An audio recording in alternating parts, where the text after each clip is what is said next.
জনগণের সমর্থন ব্যতীত আগামীর বাংলাদেশ গড়া সম্ভব হবে না। মানুষের ধৈর্য শক্তি কমে গেছে, মানুষ অনেকদিন কষ্ট করেছে। তারা এক ধরনের মাঠ দখল নেওয়ার চেষ্টা করছে, পিআর এর যে দাবি, এই দাবি নিয়ে সেক্ষেত্রে আসলে বিএনপির ভূমিকাটা কি হবে?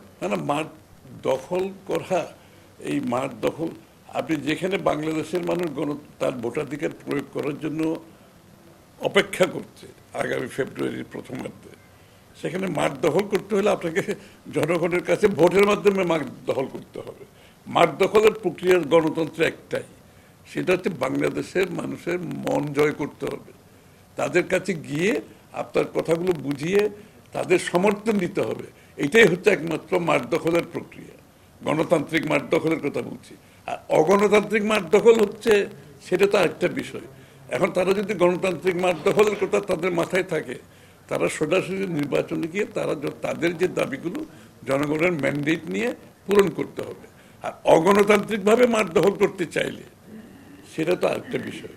যদি সেটা হয়ে থাকে, বাংলাদেশের জনগণ এখন শান্তি চায়, বাংলাদেশের জনগণ স্টেবিলিটি চায়, বাংলাদেশের জনগণ এখন রাষ্ট্র গড়তে চায়, বাংলাদেশের মানুষের অধিকারগুলো প্রতিষ্ঠা করতে চায়, তার অর্থনৈতিক অধিকারগুলো ফিরে পেতে চায়, তার সামাজিকভাবে যে ভয়ভীতির পরিবেশ ছিল সেখান থেকে মুক্ত হয়ে একটা স্টেবল বাংলাদেশ চায়।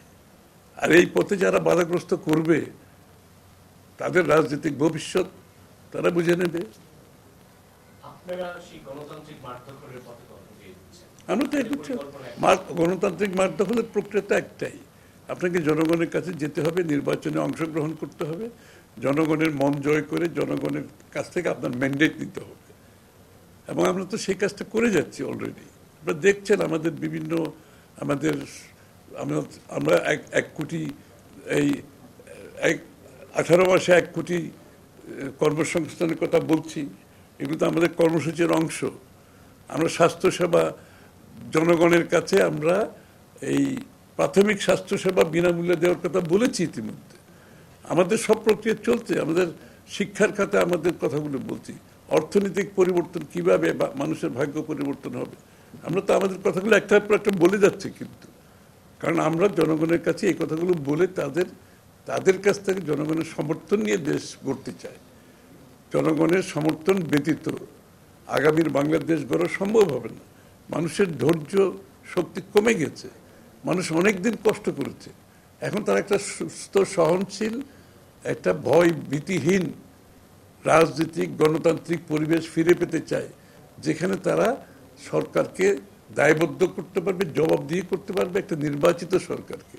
আজকে বাংলাদেশের মানুষের সেই প্রত্যাশা আছে, সেই প্রত্যাশাকে আমরা তো উড়িয়ে দিতে পারবো না কোনোভাবে। আমাদের নিজস্ব স্বার্থ উদ্ধারের জন্য আমরা তো বাংলাদেশের মানুষের যে আজকে যে স্বপ্ন দেখছে একটা স্বাধীন নতুন বাংলাদেশের, সেটাকে তো আমাদেরকে ধারণ করতে হবে। শেখ হাসিনা পালিয়ে যাওয়ার পরে একটা কথা আমি প্রতিনিয়ত বলে যাচ্ছি, শেখ হাসিনা পালিয়ে যাওয়ার পরে বাংলাদেশের মানুষের মনোজগতে যে পরিবর্তন হয়েছে, সেটা যে সমস্ত রাজনীতিবিদ, রাজনৈতিক দল ধারণ করতে পারবে না, তাদের রাজনৈতিক ভবিষ্যৎ আছে বলে আমি মনে করি না অন্তত।